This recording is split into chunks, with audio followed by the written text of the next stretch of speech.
motion sketch and the smoother to quickly record any type of spatial type of movement and speed, creating a motion path of a layer by dragging the layer around within the composition. I will use this one as a type of background layer and then place the object layer in the very top left corner where I want to record the whole motion sketch. Set the duration and then start by adjusting the work area.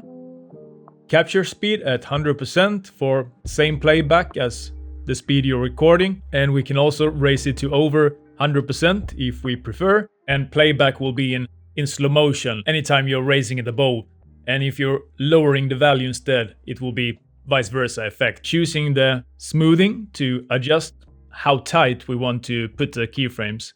The higher the number, the smoother the motion path. As long as we don't go way too crazy about it and raise the number too much, because then we might break the actual curve. So you need to kind of try it out a little bit and balance it out in a proper way. If we want to see the wireframe as in those thin outlines around the object, or if not.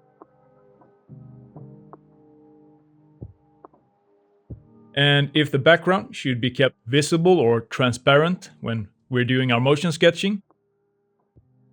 Whenever we're ready, just hit Start Capture and paint your type of little art or the motion path within the composition.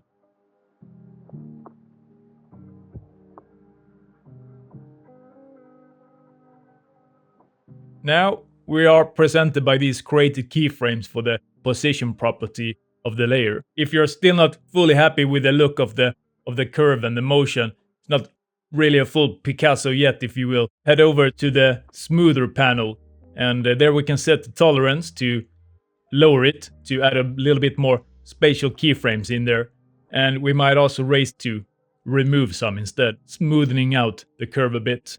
To use the currently grayed out temporal graph, we could add 2 keyframes for a little bit of rotation.